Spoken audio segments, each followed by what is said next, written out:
Today on Shop Nation, we give a facelift to a plain, unorganized desk and create a workspace that is both efficient and inspiring by incorporating some custom floating shelves.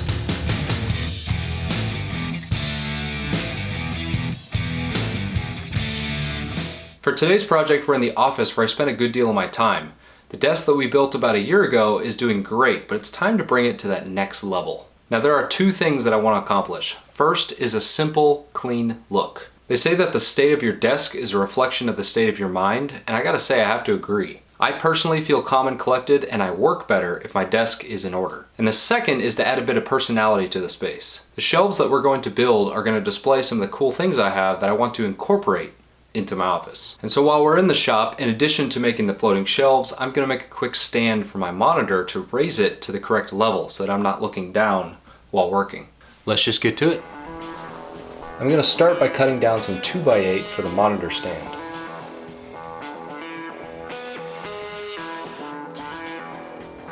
Here I'm just squaring up the edges on my table saw.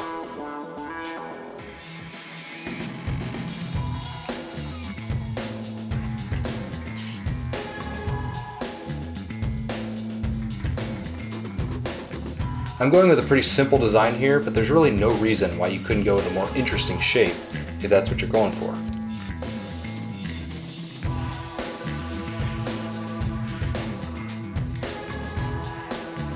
I don't want to see any fasteners from the outside, so I'm electing to use good old pocket hole screws followed by some plugs to hopefully hide the holes underneath.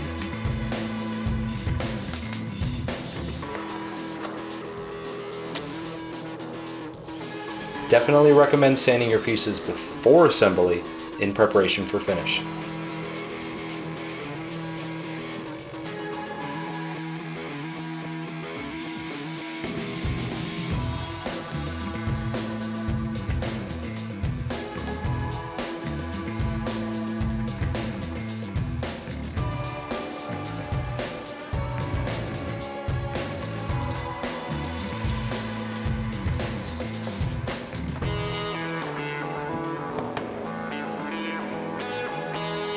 Now just finishing up with those hole plugs. Usually when you buy a set of pocket hole screws from Craig, for example, they'll include some of these, or you can make them yourself.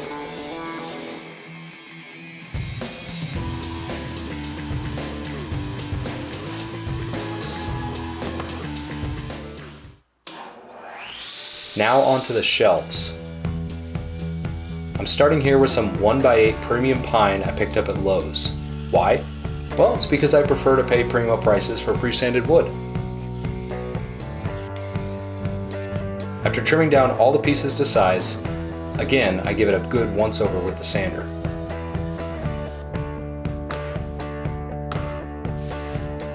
So real quick, I'll explain how these floating shelves work. So first we drill holes, and that is for pins, which I'll talk about here in a second. After we drill the holes, we cut, we separate the wood. This piece becomes the anchor on the wall. This piece is the shelf that's installed afterwards. To connect these two, we're going to connect them with pins. In this case, I'm using some aluminum round stock that I bought from one of the big box stores. And then we're cutting it down into pins that are essentially going to be installed in this piece, which again is going to be mounted to the wall. These will be epoxied in place, so they're not going to go anywhere. And then the shelf itself slides in onto the pins, and because you cut this piece, you have essentially no seam left once the shelf is installed, and it's actually a very tight bond. Once you get all the pins in place, the shelf can actually support quite a bit of weight, and then you have no fasteners visible from outside. To get those pinholes lined up correctly, I'm using this 3/8 dowel jig from Rockler. This helps you drill straight into the wood, making shelf assembly later much easier. Just make sure to securely clamp it in place so it doesn't move around while you're drilling.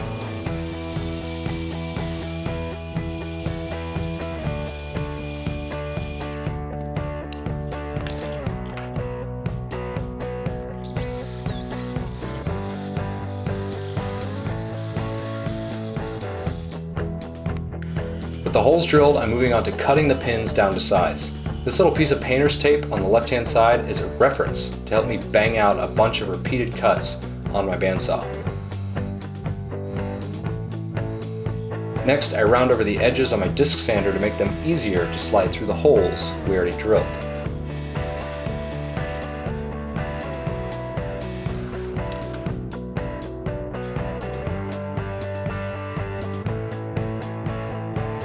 With those sorted out, I can move on to pre-finishing the wood. Now I'm using a burned wood technique that I originally used on the desktop. I found that this method really turns the boring grain of the pine into something much more interesting. Plus, let's be honest, it's fun to burn stuff.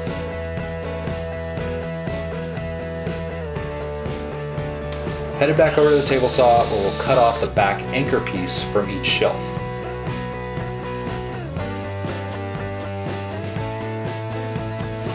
Now it's a good idea to mark each corresponding shelf and anchor for future reference before everything gets mixed up during finishing.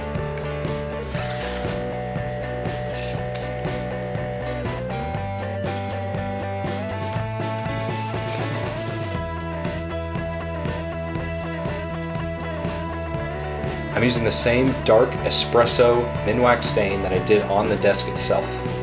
The combo of burned wood and dark stain really comes out pretty cool.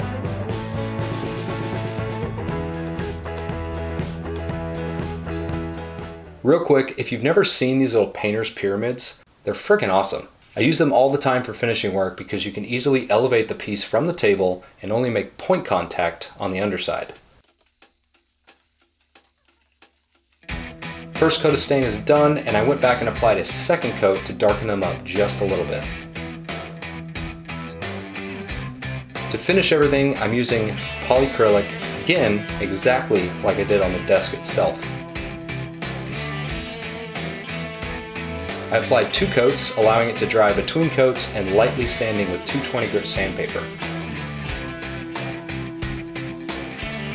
Why bother doing the burned wood technique if I was just going to cover it up with dark stain? Well, here's exactly why. The piece on the right was stained and finished exactly the same, but was not burned. You can clearly see the difference in how much the grain pops when you do the two together. Now for installing the pins in the floating shelf anchor pieces. First step is to push each pin about halfway through the part, keeping in mind which side is which.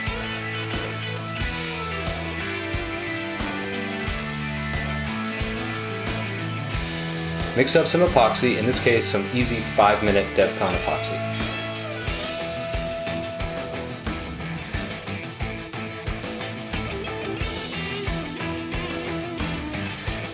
Apply it to the back side of the pins and then push the pins through until the back is flush with the back side of the anchor piece. That epoxy should make its way into the wood, really locking those pins in place.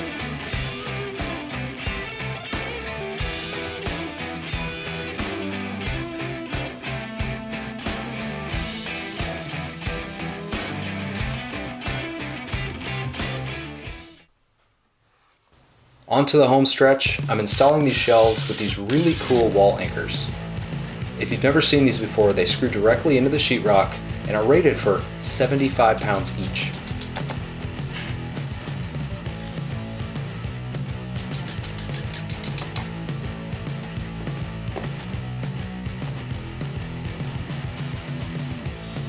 These shelves go up pretty easy.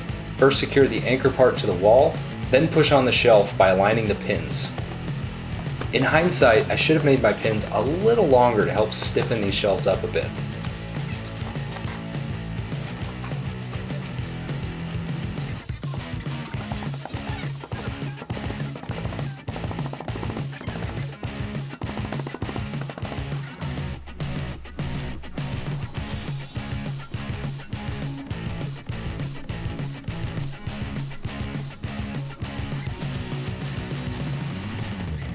Having my monitor raised up even with my eyes makes a huge difference.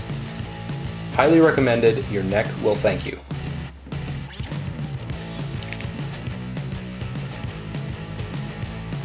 Picked up these speakers for pretty cheap on Amazon. Now if you're an audiophile, you know these aren't for you, but for the rest of us, I think they're great.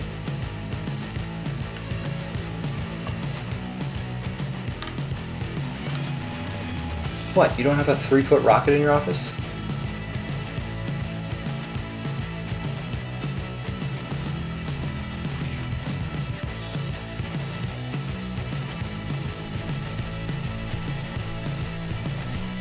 Nothing says, let's get to work, like a tiny fake plant on your desk.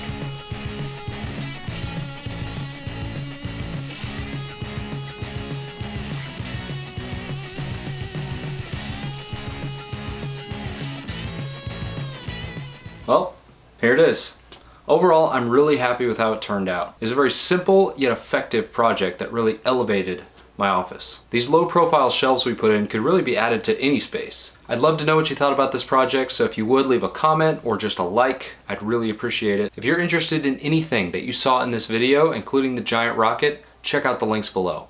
Now, something that I learned along the way that I want to pass on to you is that the shelves aren't quite as strong as I thought, and that's probably for two reasons. The first is because the shelf is such a low profile, it has a hard time resisting bending. The second, and probably bigger reason, is I didn't make my pins long enough. I left about 2 inches of exposed pin on my shelves, and I should have probably doubled that. So the shelves work great, I just can't quite load them up with as much as I thought I would. Can't forget a quick subscriber update. As of shooting this video, we're at 38,654 subscribers. Thank you so much if you belong to that club. That's gonna do it for this one. I will catch you guys on the next project, and as always, keep pursuing shop greatness.